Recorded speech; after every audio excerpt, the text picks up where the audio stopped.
Alô, vamos supor que no mundo existem pessoas maravilhosas. E vamos supor que você admira muito essas pessoas maravilhosas porque elas fazem coisas maravilhosas. Algum dia alguém vira pra você e fala assim, ó: queridinho, você pode fazer essas coisas maravilhosas também, você só não tá fazendo. E é. Antes de eu explicar o que essa introdução tem a ver com a trilogia Grisha, deixa eu mostrar um negocinho pra vocês. Mapa. Cara, se tem coisa que eu gosto na vida, é uma história de fantasia que vem com o mapa. Porque eu não gosto de ficar perdido no mundo que eu não sei onde está.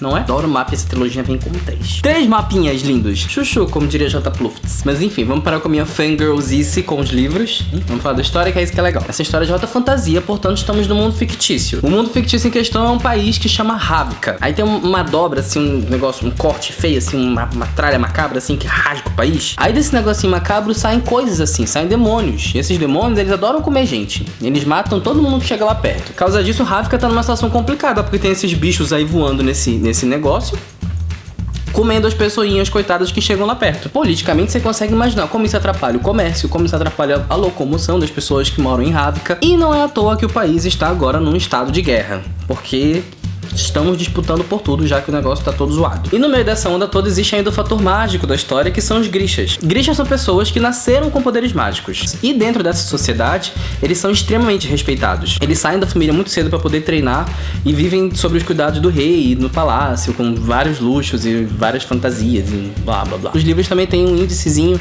dizendo quais são os tipos de Grisha e os tipos de poderes que eles têm e os tipos de coisas que eles podem fazer. E tem de tudo, desde gente que constrói instrumentos mágicos até pessoas que conseguem parar o coração do coleguinha, assim. E aí, no meio desse negócio todo, vem a nossa protagonista, que é uma menininha, pequenininha, coitadinha, frágilzinha, vulnerávelzinha, de personalidade fracasinha. E aí a gente acaba descobrindo que essa menina tem um dom, tem um talento, tem um trelelê que pode resolver a coisa toda. Ela pode dar um fim nos demônios que estão tudo voando e talvez, quiçá, quem sabe, com sorte, ela consiga até fechar o diabo desse negócio aí, desse corte macabro que tá chateando o país. E é assim que começa a trama de Sombra e Ossos, que é o primeiro livro da trilogia Grisha, que é seguido por Sol e Tormenta e depois Ruína e Ascensão, que é o livro que encerra a trilogia. A primeira coisa que merece muito destaque na trilogia Grisha é a ambientação. A Leigh Bardugo se preocupou muito em criar um mundo que fosse realmente novo, um mundo que tivesse uma mitologia própria, uma história própria, e ela se inspirou livremente, bem livremente, vamos todos dar as mãos a essa palavra, livremente inspirada na Rússia, especialmente quando se trata de tudo que é visual, vestimenta, arquitetura, nomenclatura das coisas. E quando se trata de um livro de fantasia, uma das coisas mais importantes é que você acredite que aquele mundo que você está lendo, aquele mundo que você está tentando entrar, é realmente possível, que é capaz que ele exista. E a Leigh Bardugo consegue isso muito bem, primeiro com a ambientação e depois com a construção dos personagens dela. Tem 2 personagens que merecem muito destaque, mas eu vou falar primeiro da protagonista, que é a Alina Starkov. A Alina é essa menina que eu falei no começo, que é bem chatinha, ela é bem vulnerável, ela tem a personalidade fraca, ela é muito suscetível a opiniões, ela é muito insegura. E aí uma coisa que eu acho bacana é que quando a Alina descobre os poderes dela, ela não vira imediatamente uma pessoa incrivelmente melhorada. Ela demora bastante tempo pra se acostumar com o que tá acontecendo com ela e demora um tempinho também pra amadurecer ao redor disso e resolver o que ela pode fazer com as rédeas da vida dela. Apesar de não ter me apegado muito a Alina, mas eu acredito nela. Se eu encontrasse uma menina na rua e ela me dissesse que tem essa história, eu ia acreditar com certeza. E aí nós temos outros destaques. Vou começar pelo Dark. O Darkling pra mim é um cara que teve um arco de evolução maravilhoso ao longo dessa história aqui. O Darkling é um cara muito poderoso, tanto em termos mágicos quanto em termos políticos. Ele é a segunda pessoa que existe no governo logo depois do rei. Toda a história do Darkling ao longo da trilogia tem a ver com a relação dele com o poder. E a Leigh Bardugo conseguiu fazer com que o Darkling sozinho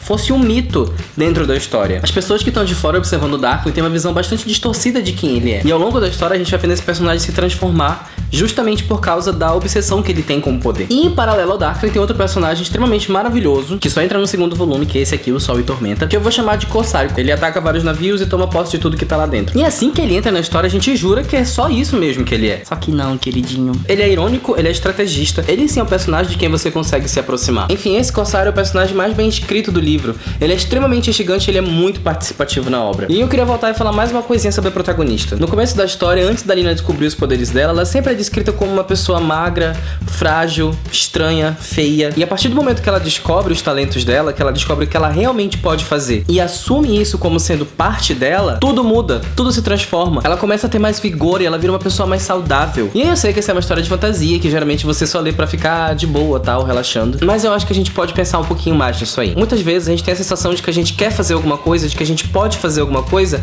mas a gente não sabe exatamente o que é. Ou às vezes a gente até sabe, mas a gente só fica se dizendo, ah, mas isso não é minha cara, ou mas eu não vou conseguir fazer isso direito. E por achar que ninguém tem habilidade de nada e que fazer alguma coisa, na verdade, é muito difícil e muito complexo, a gente acaba só ficando sentado na cadeira e realmente não faz nada. E talvez as coisas sejam muito mais fáceis do que elas parecem. Ninguém nasceu sabendo tudo, ninguém nasceu sendo expert em nada. E eu falo isso porque por muito tempo eu fui exatamente essa pessoa que achava que não conseguia fazer nada e achava que nunca ia fazer nada direito. E eu não admitia que eu tinha vontade de fazer algumas coisas que eu achava que eu podia fazer muito bem. Mas o que acontece na história da Lina é verdade. A partir do momento que você muda o ponto de vista que você tem sobre você e sobre as coisas que você pode ou não pode fazer, tudo muda, tudo começa a se encaixar e as coisas começam a andar de um jeito completamente diferente do que você esperava. Acho que é isso por hoje. Adoro ficar divagando com os personagens. Meu nome é Gabriel Maia e esse vídeo acabou.